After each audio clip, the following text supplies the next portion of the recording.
જય માતાજી મિત્રો, સ્વાગત છે આજના નવા બ્લોગ વિડીયોમાં। તો આપણે રાણકી વાવ જોઈને આવી ગયા હતા ડાયનોસોર પાર્ક જોવા માટે। આ ડાયનોસોર પાર્ક લગભગ રાણકી વાવથી આશરે 10 થી 15 કિલોમીટર જ દૂર છે। તો અહીં શું જોવાનું છે અને કેવી મજા આવે છે જે જોવા માટે તમે બ્લોગમાં બન્યા રહેજો। અમે અંદર એન્ટ્રી કરી અને પછી અમે જોયું તો અહીંયા અલગ અલગ જાતની વીઆઈપી ડાયનોસોરની પ્રજાતિઓ જોવા મળે છે। અમને તો એમ લાગ્યું કે ડાયનોસોરની કોઈ એક જ પ્રજાતિ હશે, પણ અહીં તો વીઆઈપી પ્રજાતિઓ જોવા મળે છે। મને તો એવું લાગતું હતું કે પ્રાણીમાં સૌથી મોટી ગરદન જીરાફની હશે, પણ આને જોઈને તો લાગે છે કે આની સામે જીરાફ પણ ઝાંખું પડતું હશે। પછી આપણે બિલ્ડિંગની અંદર જઈએ છીએ। સૌપ્રથમ પહેલા અમને અંદર જતા જ હાડપિંજર વાળો ડાયનોસોર અમને જોવા મળે છે।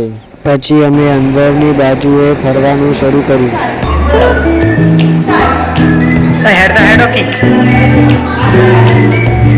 આ બાજુ ડાયનોસોરના ઈંડાનો ડેમો ગોઠવેલ છે।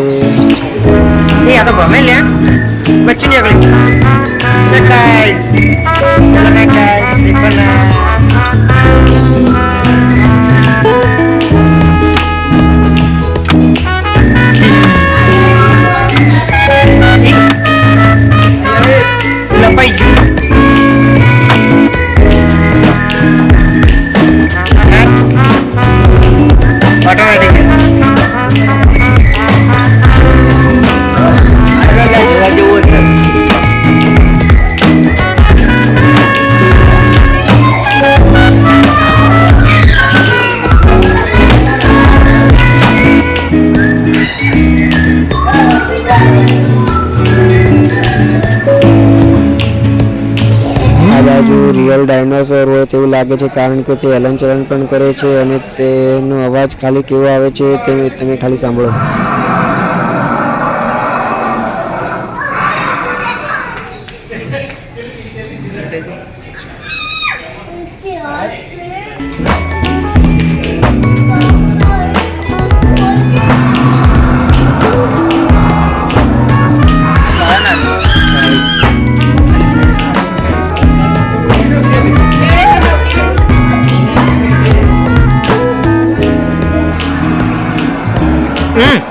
અહીંયા તો ડાયનોસોરનું હાડપિંજર જોવા મળે છે। આપણે તો હાડપિંજરને ટચ કરીને પણ જોઈ લીધું કે હાડપિંજર કેવું મજબૂત છે। ખરેખર આ હાડપિંજર તો જોરદાર મજબૂત લાગે છે।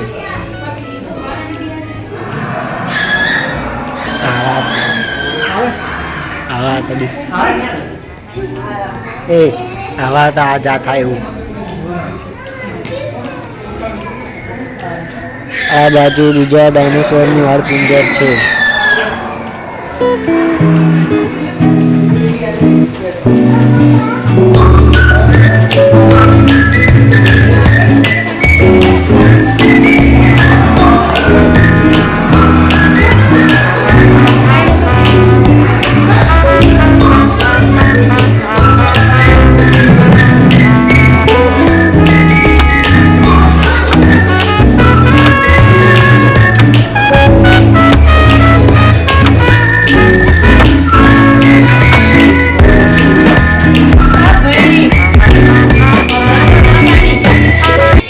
અહીંયા સિલોફાઇસિસ ડાયનોસોર કેવો હતો તે અહીંયા બતાવેલો છે।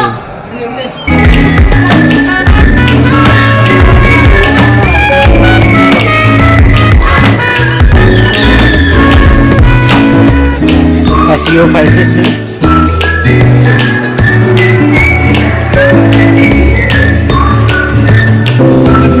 બંકો આવ્યો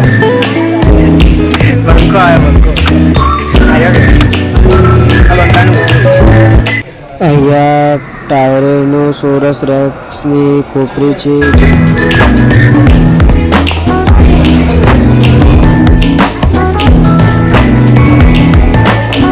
આ એલોસોરસ ડાયનોસોર છે। અહીં ટેરોડેક્ટિલ છે, જે પાંખવાળું સરીસૃપ હોય તે। અહીંયા કોઈ પણ વસ્તુને અડવાની મનાઈ છે અને જો અડે તો તેને દંડ લાગે છે, છતાં પણ આ બાળક તે ડાયનોસોરને ટચ કરે છે અને તેનું સપનું પૂરું કરે છે। વેલોસિરેપ્ટર છે જે ખોપરીનો અવશેષ છે.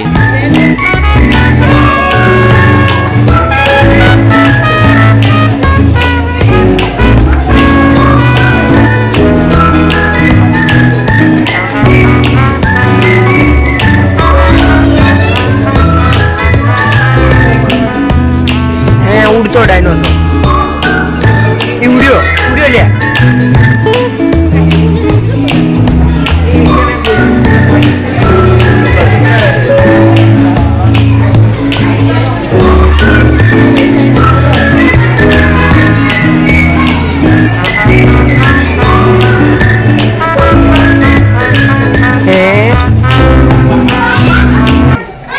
બે ડાયનોસોર ભેગા થયા. કળયુગ નો ડાયનોસોર આ કળયુગ નો આ અમારા કળયુગ નો ડાયનોસોર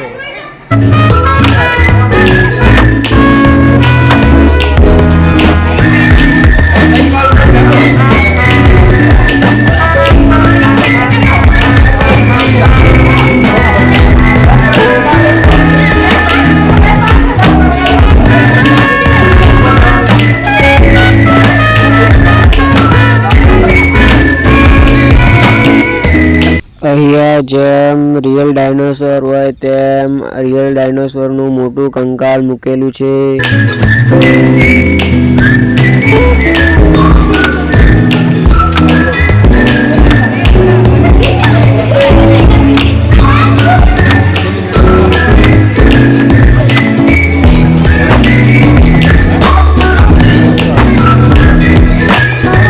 અહીંયા જુદા જુદા વૈજ્ઞાનિકોના નામ સાથે તેમને બનાવેલા પ્રોજેક્ટ મૂકેલા છે.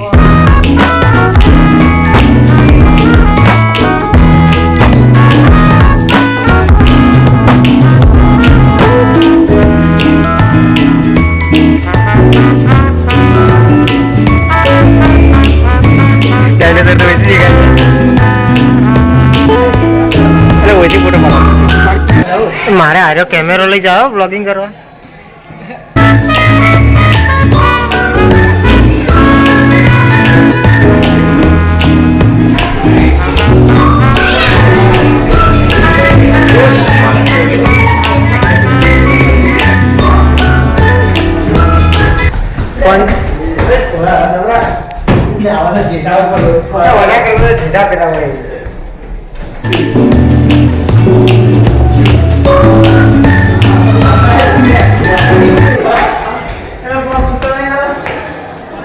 પગના છૂટા એમ તો નહીં.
ઉપરથી કંઈક દેખાતું હતું તે અમે દેખવા ગયા તો આ એક મોટું તળાવ હતું. અમને અહીંયા તળાવ દેખ્યું, લોકેશન સારું હતું એટલે અમે ફોટા પડાવ્યા અને પછી અમે આગળ ચાલ્યા. આગળ જતાં જ અમને કંઈક ચેસ્ટ જેવું દેખાયું અને તે શું હતું તે તો અમને ખબર નથી. પછી અમે જોયું તો ત્યાં અલગ અલગ જાતના પ્રાચીન સમયના અને આધુનિક સમયના કેમેરા હતા.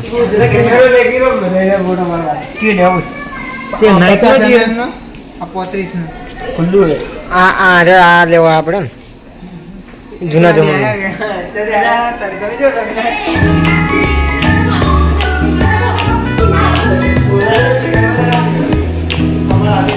એ કોક કોઈ તો એ હારી લ્યા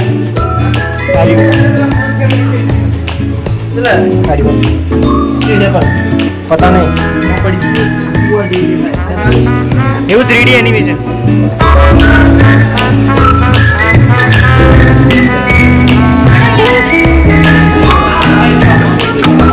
અહીં તો પૃથ્વી સહિત બીજા ગ્રહો કેવી રીતે ફરે છે તેનું 3D એનિમેશન અહીંયા ગોઠવેલું હતું.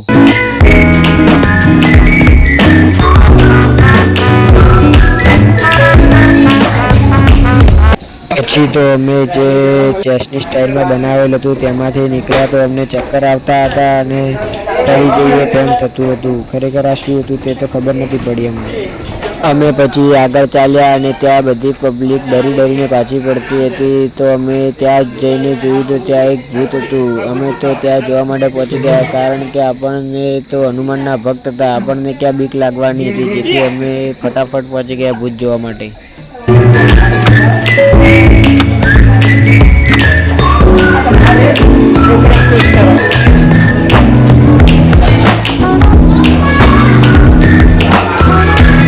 અમારા જયેશભાઈ ખાલી એક એક્સપિરિયન્સ કરે, ખાલી તમે જુઓ.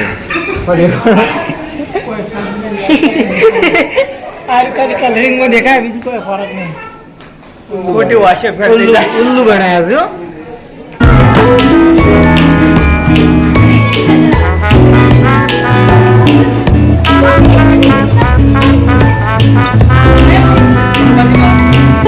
બે સી ભેગા થઈ જાય.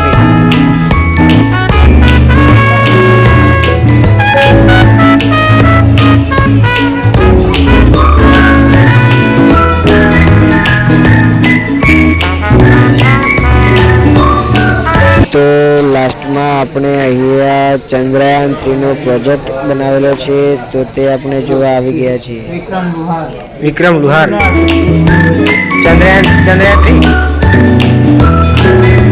એ થઈ ગયો. ચંદ્ર પર પહોંચી ગયો. આ રીતે ચંદ્રયાન. અહીં બધા ઉપકરણોને કેવી રીતે બનાવવામાં આવે છે અને આ ઉપકરણો બનાવ્યા પછી અવકાશમાં કેવી રીતે મોકલવામાં આવે છે તેની સંપૂર્ણ માહિતી અહીં આપેલ છે.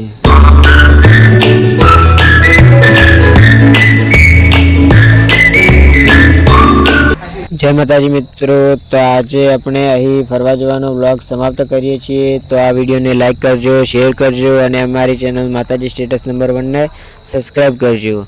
અને હા, આપણે આ ચેનલમાં બીજા પણ અન્ય વિડીયો વ્લોગ બનાવીએ છીએ, તો તેમાં પણ સપોર્ટ કરવાનું ભૂલતા નહીં. જય માતાજી.